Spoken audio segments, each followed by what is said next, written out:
Hello दोस्तों, बहुत बहुत स्वागत है गवर्नमेंट एजुकेशन में। मेरा नाम है जितेंद्र, आप सभी का स्वागत करता हूं। तो दोस्तों, इस वीडियो में मैं आपको फिजिकल के समय कौन कौन से डॉक्यूमेंट्स ज़रूरी हैं वो यहाँ पर हम जानेंगे। तो जैसे ही आपका एग्ज़ाम होता है, पेपर होने के बाद जो क्वालिफ़ाई होते हैं उनको जो है वो फ़िज़िकल के लिए बुलाया जाता है। और फ़िज़िकल में जिन-जिन डॉक्यूमेंट्स की ज़रूरी होती है वो बहुत ही इम्पोर्टेंट होते हैं। तो सबसे पहली जो प्रक्रिया होती है वो डॉक्यूमेंट्स वेरिफ़िकेशन होती है। अगर आपका कोई भी डॉक्यूमेंट्स कम है तो आपको फ़िज़िकल देने को मिलेगा ही नहीं, वहाँ से जो है वो आपको बाहर कर दिया जाएगा। तो डॉक्यूमेंट्स हर बात की जाए तो फ़िज़िकल के लिए ज़रूरी है। आप चाहे कांस्टेबल एसआई या बाकी जितने भी जहाँ पर भी फिजिकल होता है जिन एग्ज़ामों में उनके लिए। ओके।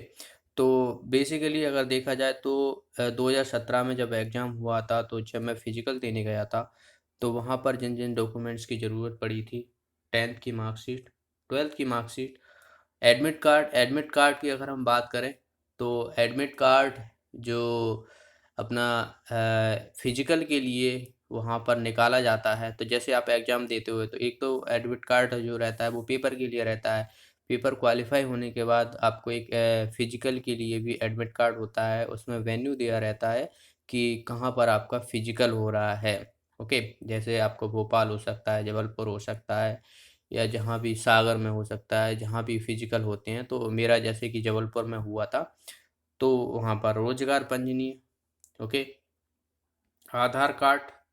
और अगर आप आधार कार्ड है, ड्राइविंग लाइसेंस है, तो ड्राइवर के लिए जो पोस्ट अवेलेबल रहती हैं जिनके लिए अप्लाई करते हैं तो उनके लिए ड्राइविंग लाइसेंस ज़रूरी होता है। और याद रखना है ड्राइविंग लाइसेंस पुराना होना चाहिए, कुछ ही मंथ पहले बना नहीं होना चाहिए वरना आपको बाहर कर दिया जाएगा।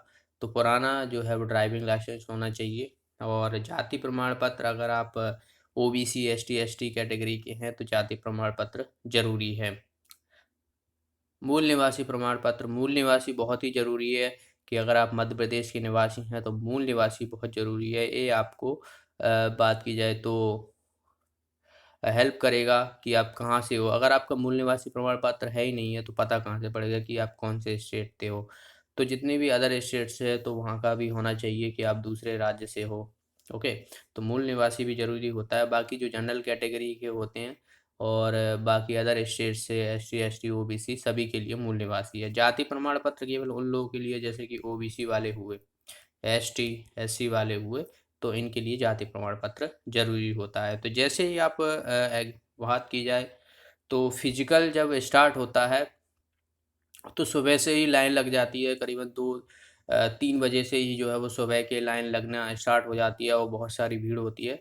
उसके बाद जो है वो अंदर लिए जाते हैं और शाम तक जो है वो फिजिकल की प्रक्रिया चलती रहती है, जितना जल्दी हो जाए।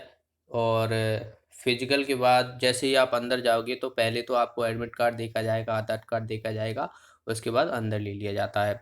फिर उसके बाद जो डॉक्यूमेंट्स वेरिफिकेशन होता है, तो डॉक्यूमेंट्स वेरिफिकेशन में आपके जितने भी फाइल हैं आप एक साथ रखते हैं वहाँ पर अपने।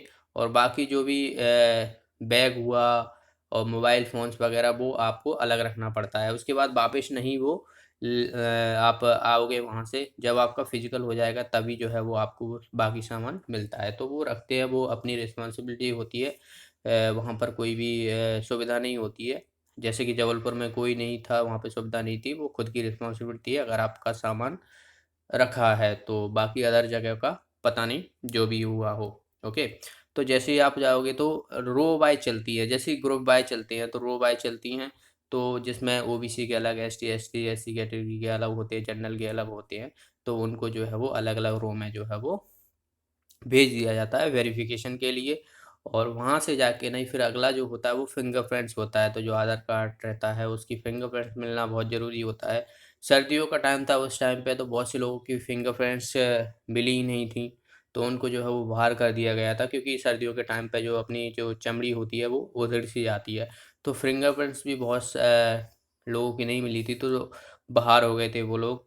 और उसके बाद फिर लाइन लग जाती है सभी की। और फिर जो अपना जाति प्रमाण पत्र हुआ और मूल निवासी हुआ, तो अलग-अलग वहाँ पर कैंप लगे रहते हैं, उनके यहाँ वहाँ पर जाना पड़ता है, वेरिफ़िकेशन कराना पड़ता है, जो भी फॉर्म अवेलेबल रहते हैं। तो जो भी डॉक्यूमेंट्स के वेरिफ़िकेशन होने के बाद फिर आपको बैठा दिया जाता है और फिर उसके बाद फिजिकल के लिए भेजा जाता है। तो फिजिकल के लिए जब आपको भेजा जाता है तो 50-50, 40-40 ग्रुप में भेजा जाता है और वहाँ पर जाने के बाद आपको बता दिया जाता है कि ग्राउंड सबसे पहले तो आपको ये लगा दिया जाएगा, ये आप देख सकते हो चेस्ट पे या पीठ पे नंबर लगा दिए जाते हैं, बैच नंबर का हो या कुछ भी, तो लगा दिए जाते हैं और उसके बाद आपके पैरों में जो है वो चिप लगा दी जाती है।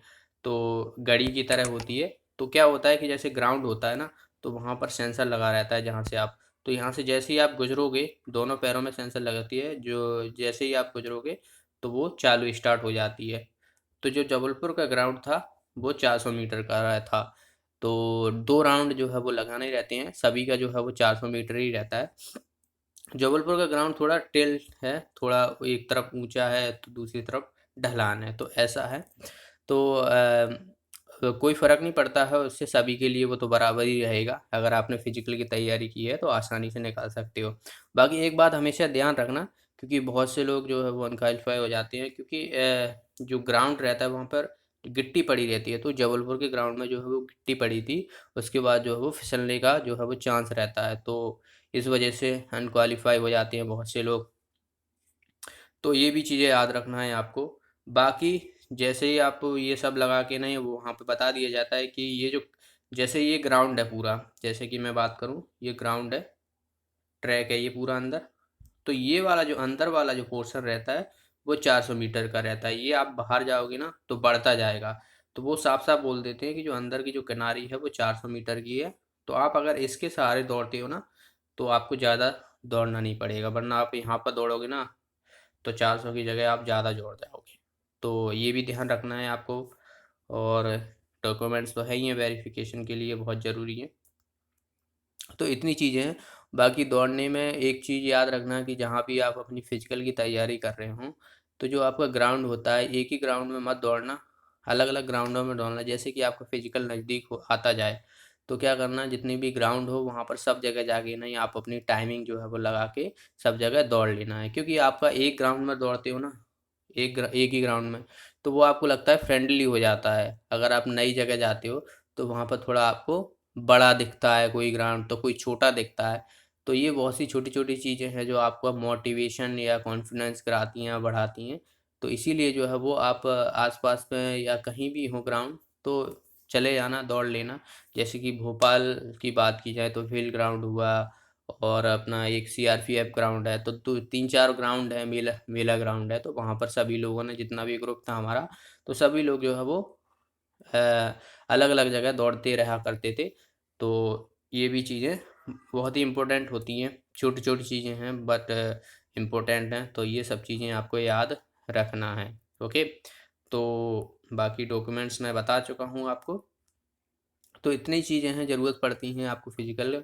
उसके बाद जो है वो कैरेक्टर सर्टिफिकेट हुआ, तो कैरेक्टर सर्टिफिकेट जब आप फिजिकल हो जाता है तो मेरिट लिस्ट आती है, तो उसके बाद जो है वो कैरेक्टर सर्टिफिकेट की ज़रूरत पड़ती है। और मेडिकल चेकअप होता है, चेस्ट, फुलाव, सीना, ये सब जो है वो देखा जाता है वहाँ पर मेडिकल चेकअप में। तो ये सब बात की प्रक्रिया हैं। सबसे पहले आपको फिजिकल की जो है वो प्रक्रिया से गुजरना पड़ता है। तो इतनी चीज़ें आपको याद रखना है। अगर आपके कोई भी डॉक्यूमेंट्स इनकम्प्लीट हैं तो आप उन्हें सही करा लीजिएगा, अभी काफ़ी टाइम है, कोई दिक्कत वाली बात नहीं है। ओके, तो वीडियो अच्छा लगा तो वीडियो को लाइक और शेयर ज़रूर करना। अगर आप कुछ भी पूछना चाहते हो तो कमेंट बॉक्स में ज़रूर पूछिएगा। अगर मैं कोई चीज़ छूट गई हो, आपका मन में कोई डाउट है, तो आप मुझसे पूछ सकते हो। और जो भी साथी नए हैं, चैनल को सब्सक्राइब कर लें, बेल आइकन पर ज़रूर प्रेस करें, जिसके माध्यम से आपको वीडियो का नोटिफिकेशन मिलेगा। तो मिलते हैं अगली वीडियो में। Thanks for watching the video. Have a nice day.